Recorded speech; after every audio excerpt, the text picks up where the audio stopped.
Karibu kwa mara nyingine tena mtazamaji wetu wa EATV. Huu ni utajiri wa habari wa EATV saa moja. Bado tunayo mengi sana, lakini nikwambie tu kila Jumatano huwa tunaangazia lenzi, na leo hii lenzi. Visa vya watoto wachanga kutupwa, kuuawa na kutekelezwa vimeendelea kutikisa kila kona ya nchi. Sisi wote tunatakiwa kuchukua hatua kikamilifu kukomesha ukatili huu usiovimilika. Lenzi inamulika visa hivyo kwa undani zaidi. Wanacheka, wanacheza, wanaimba kwa furaha zote na bila hofu hata kidogo, wakiamini dunia ni sehemu salama sana kwao. Lakini nyuma ya vicheko hivi kuna machozi yasiyoonekana. Kati ya watoto hao wapo wanaouawa, wanaodhalilishwa, wanaotelekezwa kwa sababu tu waliishi kwenye dunia isiyo na huruma. Huu ni mji wa Moshi mkoani Kilimanjaro, unaosadikika kuwa ni msafi zaidi kwa mazingira, lakini watu wana roho chafu.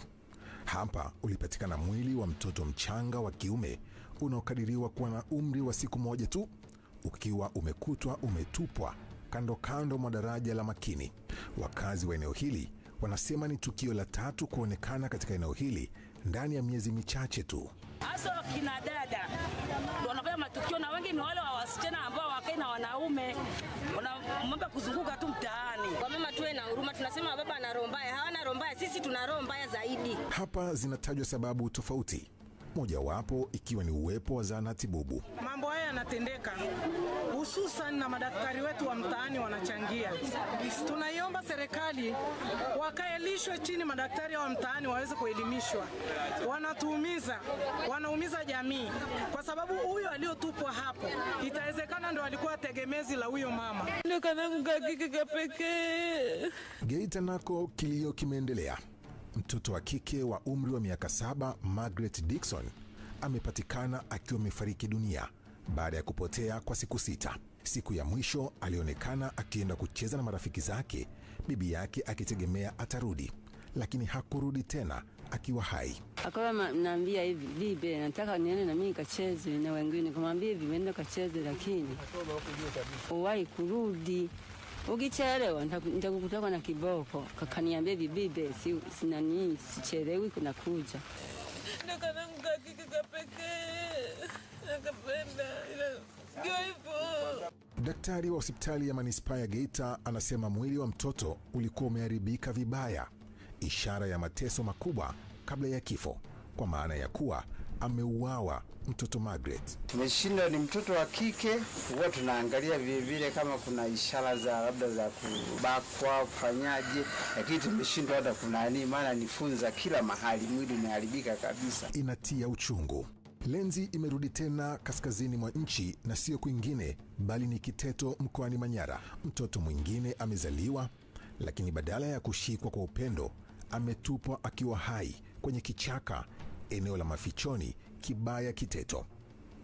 Kilio chake kilisikika alfajiri, kikivuta hisia za wakazi waliokuwa wakipita karibu na eneo hilo.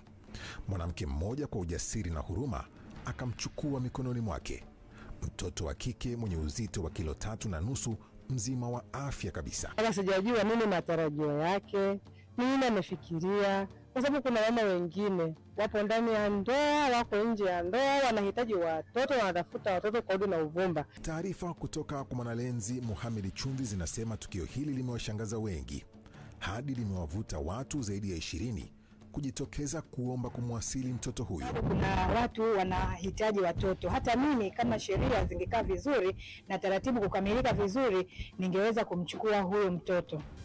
Niseme kutoka moyoni, natamani sana kama serikali itatoa ridhaa ya kumlisi mtoto huyu. Ni ajabu kuona watu wengine wanatupa baraka zao.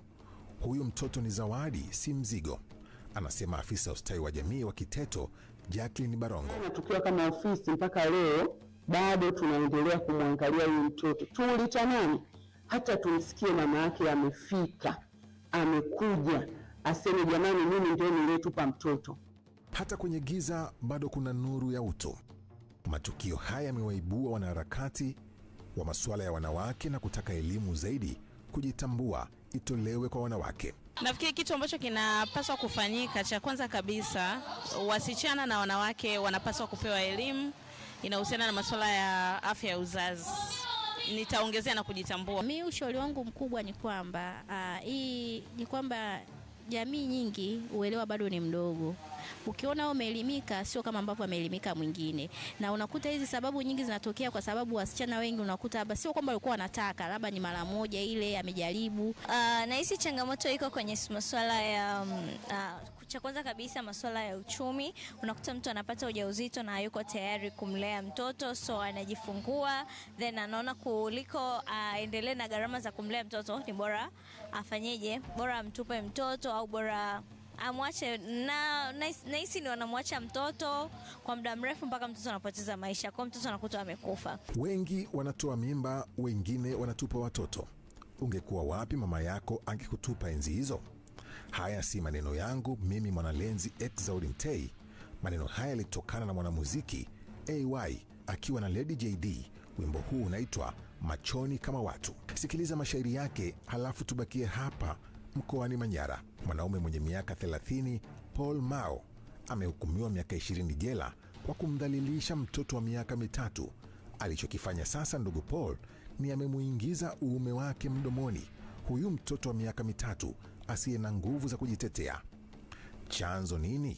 Ulevi, ushirikina au tatizo la afya ya akili? Ninachofikiria na ninachokiona kwa sababu nadili na hii jamii, haya matendo yanakithiri kwa ajili ya hizi dawa na vitu vya kulevya.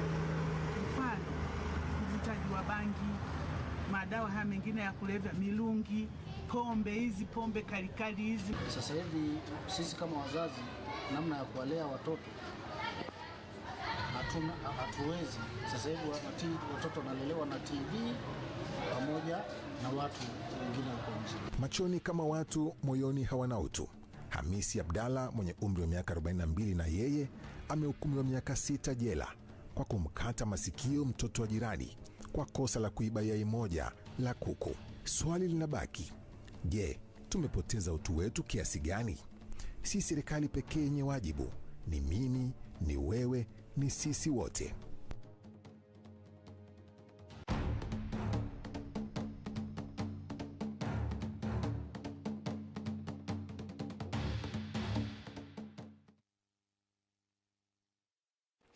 Na mtazamaji